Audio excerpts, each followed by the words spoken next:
Well, good afternoon to everyone. Thank you again. I'm coming for the second time in this conference. And as you know, I'm not a scholar of Indian civilization. So I can't give you a cultural perspective about this whole geocultural, geopolitical aspect of religion and culture. Not culture per se, but the political culture, the political religion of India's links with the Asian countries. But before I come to Southeast Asia, let me give you an overall overview about the Indic civilization.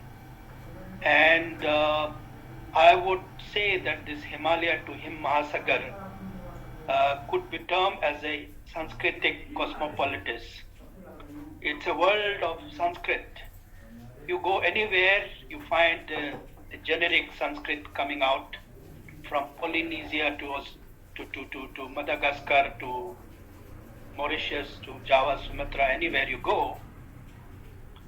And therefore, this cosmopolitan of Sanskrit needs to be understood and taken in a correct perspective. And I think Lord Shiva, the creator, was the great discovery of India. It is a metaphysical construct in a sense that the concept of Himgiri or the Giriraj to the Himsagar, it's a symbol of infinite cycle of life. The Himalayas give water, life to billions of people. Indian Ocean again comes back to the Himalayas, again go back to the subcontinent, again goes back to the Himalaya, to the ocean, and then come back in the form of monsoon. It's a cycle of life. And that's why it's a beautifully constructed, which needs to be understood in a very larger political terms. Now, in political construct, I think the great Indian thinkers have termed it mandala, the cosmic unity, the Indian global order. Today we know the world order, the first world, second world, and the third world. I think there was an Indian global order. I would say it's a moral order. It was a circle of friendly nations, friendly spaces. Chinese also used to call it Sukhavati, some kind of a paradise, part of that paradise. Now, this reality of Indian order was part of our consciousness for a very, very, very long time. You read any books, whether it is Vedic literature, Panini, Puranas, Janapadas, or Mahabharata, anything you read, or you just go by the history of the last Hindu kingdom, the Harsh Vardhana's history, and I read his stotra. The geospiritual, the geospatial disposition of India is reflected even a small morning mantra, the stotra of Harsha, the whole disposition of where it. So I don't want to get into that, but I read a book called The Fundamental Unity of India by Radha Kumar Mukherjee.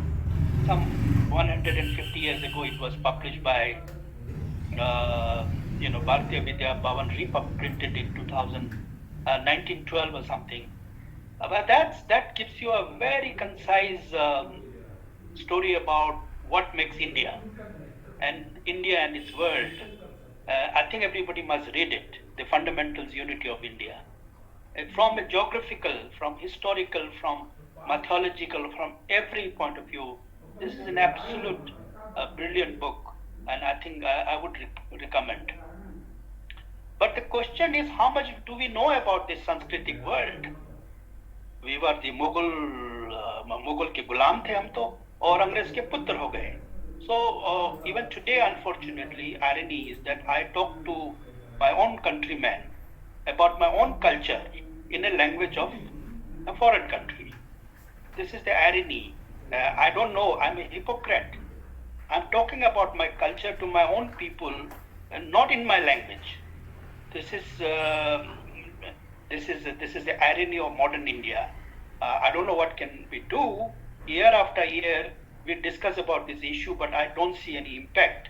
I hope today I'm not just joining a cultural event or a academic event. It should flow into somewhere into the policy making.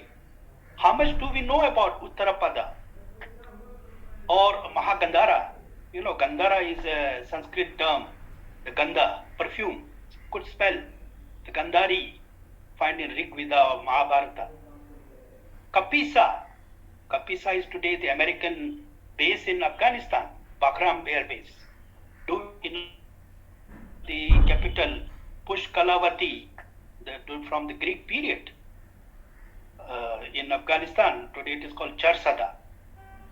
Now these were the center of Hinduism. The Takshila, Udavantapura, Chitral, Chitrali. You know, Chitrali is a beautiful girl, or colorful. It's a Sanskrit name. Prayagya, Cambodia. There are two Cambodia, one in Cambodia today. Cambodia. These are beautiful world. I mean, one can write books after books after books if we really do research. How much do you know about Bukhara? There is a Bihar in Uzbekistan. Bukhara is not Bukhara, it is Vihara. Now, you know, it's a Karasher, the Balk, Nava Vihara, Swat. Swat exists till yesterday. The hub of Karikaba. You know, very close to where we had the Balakot missile hit. That's the epicenter of Hindu world, the Buddhist world. Gilgit, find in Mahabharata. You know, Galalata, it's called. The common people call it Gilit. But these are there in our literature. Now, the point that I'm trying to say is that there was a world called Ratnabhumi. Two major worlds. Ratnabhumi was in our west and the Swarnabhumi was in our east. But I don't think any student of India knows enough about Ratnabhumi. Do we know enough about Swarnabhumi, Agni Desha, Shela Desha, Gostana, Gaustan? Today it is called Khotan, it is a Chinese city now. Kashgari, Shrikri Rati, that was a Shrikri Rati, or Kashgiri. Now these are the areas that was the epicenter of our world, where the stories of Rama, Sita, Lakshman, Dashrath, all these things are there in the caves and the deserts of Chinese Xinjiang. About Shiva, about Indra, Vishnu, Saraswati, all these things are there.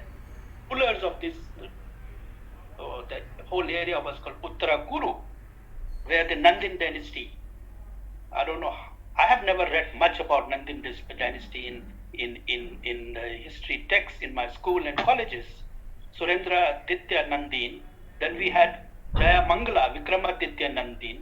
These were kings in Gilgit, where the Vajrayana Buddhism and Sarasthavada Buddhism flourished from centuries. King Vijayakriti, Sangram, Bhavana, Padma Sambhava, Kalhana, Chandrapita, Lalita Ditya, all these people were not small people, you know, but unfortunately in our own history, we do not reflect. These are icons of Indian civilization. But we reduce everything to some gods and goddesses. History is hardly reflected in making of Indian nation. That's why it becomes half-hearted effort to build Indian civilization, because we are very focused on some small things, which is not the complete picture of India. Now, whatever it was, the Indic globalization ended by 8th, 9th century when the Arabs came.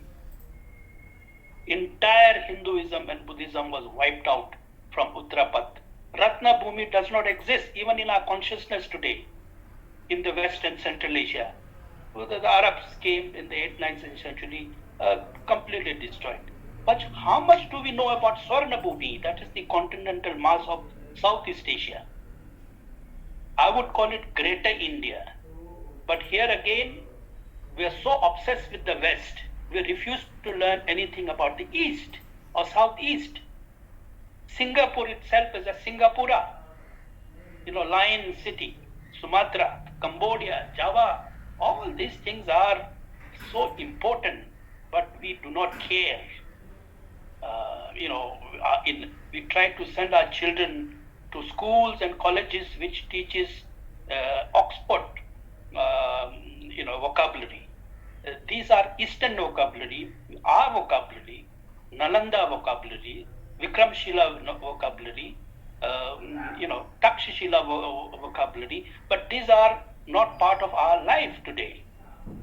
So this is the Cambodia or Ayodhya, massive kingdom. Swarna Bhumi, when you go to Bangkok, the moment you land at the Bangkok, you are at the Swarna Bhumi airport, international airport. But we do not take cognizance of the essence of what this world is about.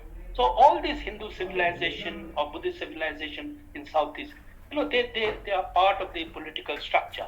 Now today, I think Hinduism is almost wiped out after Muslims came, the traders came in these areas. In some parts, yes, of course, places. But in the Indo-Pacific concept that we have evolved now with the Americans, now what can we do there, even in military terms, even in security terms? How much military power can we contribute? Only thing that we have is our culture in that area called Indo-Pacific, where 98% of the world Buddhists live in this area. 14 countries in this region have 50%, over 50% population Buddhist. Out of this, 7 out of these 14 countries, and population is Buddhist. Have you gone specifically into these countries? What do this country mean for us? Now, this Indic culture, whether Hinduism or Buddhism, they provide the basic condition for common culture. The socio-political, matrix is formed by this culture, and they deeply reflect the national identities of these countries. Above prime ministers and president of these countries, there is a status of Sangha Raja. Even above the constitution, they have a constitutional role. Sangha Raja of Burma, Myanmar, Sangha Raja of Thailand. Do we know enough about them? When they visit here, how much value you give to those Sangha Rajas? They hold the national identities of these countries. But again, these are again not part of our consciousness. So therefore, today what you see in Southeast Asia from the Indic point of view, it is not just about the spirituality and the culture. It's about economic aspirations, about the growth, democratic aspiration, and the political system. The whole story of ASEAN, the success story of ASEAN, is about Indian values. Same thing cannot be done in West Asia. West Asia is rich because of oil. But look at this democracy, growth, aspirations of people, political system. The basic condition is provided by the Hindu-Buddhist culture in Southeast Asia. Now, in fact, after communism, even the Chinese are espousing religion. And with this, I think Buddhism is adding another political economic layer on the Asian theater, which will have a huge consequences. Anybody which will control, any country which will control Buddhism will control Asia. And anybody who controls Asia will control the world in the coming years. Unfortunately, that. Now let me come to a very conceptual point. Now, in the Buddhist world, there is something called Buddha, Dharma, and Sangha. What does these three terminologies mean in today's term? Buddha is knowledge, complete enlightenment. Then you have the Dharma. What is Dharma? The principle. And what is Sangha? Sangha is the organizational network. So you have knowledge, principle, and the organizational system. Now these are 2,500 years old Indic wisdom. We had it. Today we don't have that. We do not even have that. Buddha Dharma does not exist. Now, even for the Dharma to survive, it largely depends on the Sangha. Now, what is Sangha? Sangha in Sanskrit means assembly, symbolizing, some kind of an ideal system. In Sanskrit, there is something called Arya Sangha also, a very ideal community. So today, in the Buddhist countries or in Southeast Asia, you have the Bhikkhu Sangha, Bhikkhuni Sangha, So these are there in Southeast Asian countries, and they have a huge impact. And these are not static concepts. Sanghas is a very, very dynamic concept. They keep on changing. There is a concept in Buddhism called conditionality or interdependence. Based on that, based on circumstances, the Sangha changes. The role of the Sangha changes. It's a very flexible concept, and this is still dominating the societies of Southeast Asia. It provides a lot of scientific temper, democracy, openness, economic opportunities. These are perfect. But unfortunately, we do not have the Buddha Dharma Sangha. The Chinese are even trying to bring Maitreya Buddha. The future Buddha is so strong. This is an Indian concept, 2,500 years old concept. We are not even thinking about Maitreya, but the Chinese have already spent $6 billion about how to rediscover future Buddha. You know, Siddhartha Gautam is the historical Buddha. The Chinese are looking for a future Buddha, which is an Indian concept. And I don't think that we are even paying enough attention to this. So therefore, the Chinese are reappropriating the Sangha concept. And of course, it's not just about spiritualism. Surely there may be some spiritualism within Chinese system also, but it's everything to do with the socio-economic, the political advancements of Chinese power. This is how they are trying to use, and many of this knowledge, the principal values, the structures of Sangha obviously was rooted in the Indian soil. Today we do not have even the educational base to create Sangha. That's the most unfortunate part of it. But if you want to make India great again, we have to relearn from the Eastern world rather than from the Western world. You know, when the tree dries up, tree is uprooted, and you want to have the tree again, you have to bring the sampling from somewhere and replant it in your own soil, in your own garden. So I think something like that we have to recreate. And if India as a civilizational state wants to regenerate, wants to become a great power of global significance, if you want to be on the United Nations Security Council, you just can't get it, you know, by shouting, going to Davos or going to Geneva or going to New York. You have to work with the Asian countries. So many countries. I mean, you can just count it. Bhutan, Myanmar, Thailand, Taiwan, Cambodia, Laos, China, Japan, Korea, Lanka, Nepal, Mongolia, you name it. Without working with them, we can't do without all these things without forming an organization of Indic culture. Now, if the Islamic world, as I call, the OIC, Organization of Islamic Culture, they're so powerfully they shape. If they cannot shape political direction of the world, they shape the discourse of the world. They create impact wherever they want to. So I don't know what stops us. I mean, obviously it cannot be done on a religion basis, but it can be done on the cultural basis, where the foundations of every culture, you know, originated from India, whether they are Hindus or Buddhists or Jain or whatever they are. These should be done. Unfortunately, the mantle of Indian culture is copied and used by Chinese. And surely they may be Dharma, Sangha, or whatever they are. Even the Chinese, you know, Chinese are very good in copying. This Belt and Road initiative is also copied from India. There were two types of spread of the culture. One, the Arab culture. Second is the Indian culture. The Arab culture spread on violence through swords, through military conquest. The Indian culture spread on trade routes, on the Silk Route, you know, continent or maritime. The Chinese just copied from the Indian concept of ancient Indian concept and put it in a modern context. So now they call it Belt and Road or whatever it is.